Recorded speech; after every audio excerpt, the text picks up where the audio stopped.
D'abord, merci. Et puis, l'idée est venue... En fait, je cherchais à réaliser un court-métrage dans une thématique hitchcockienne, c'est-à-dire un personnage qui se retrouve un peu par hasard mêlé à une histoire qui le dépasse complètement. Euh, et donc, quelqu'un qui, par exemple, aurait vu... Enfin, verrait quelque chose qu'il ne serait pas censé voir et ça le mettrait dans une situation dramatique. Un peu comme dans La mort aux trousses, par exemple, quand vous avez le personnage de Cary Grant qui, simplement en levant la main, se trouve embarqué dans une histoire d'espionnage. Et donc, madame, vous me dites si jamais vous voulez que je fasse des pauses. Et donc je suis parti de ce principe-là. J'avais très envie de faire un film également où la musique ait une place prépondérante. Et donc je me suis dit, voilà, dans quelles circonstances est-ce qu'on peut voir quelque chose qu'on n'est pas censé voir. J'avais rencontré un accordeur aveugle, réellement. La scène dans le film où un vieux monsieur lui tend un verre, c'est une scène à laquelle j'ai réellement assisté. C'est le seul élément enfin, qui soit réellement arrivé qui se trouve dans le film.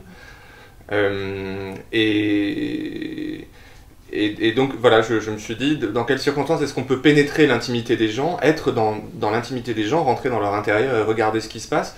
Et bien, par exemple, quand on est un accordeur, alors un accordeur aveugle, soit, mais si jamais il n'était pas aveugle, si jamais il faisait semblant d'être aveugle, alors il serait amené à voir tout un tas de choses qu'il ne serait pas censé voir, et évidemment ça l'amènerait à un moment à assister à un meurtre. Ça semblait la conclusion logique.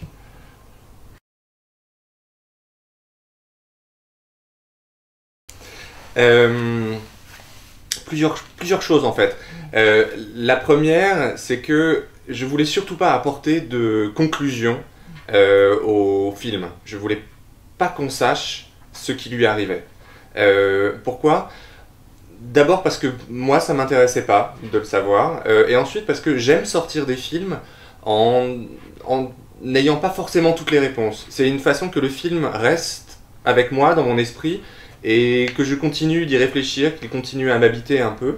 Euh, Sinon, si tout est mâché, tout est donné au spectateur, alors bon, une fois que c'est terminé, on s'en va, on passe à autre chose. Et j'avais envie que les gens soient encore un peu hantés par le film et qu'ils discutent ensuite en se disant mais alors qu'est-ce qui lui arrive à ton avis et voilà, ça c'était une envie très forte de ma part. Ensuite, le film est un petit peu, pas complètement, mais un peu une construction en forme de palindrome. Un palindrome, je sais pas, alors du coup je me demande s'il y a l'équivalent en japonais, mais c'est quand on peut lire un mot dans un sens ou bien dans l'autre.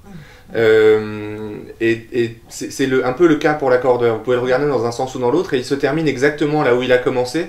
Et donc c'est comme une boucle sans fin.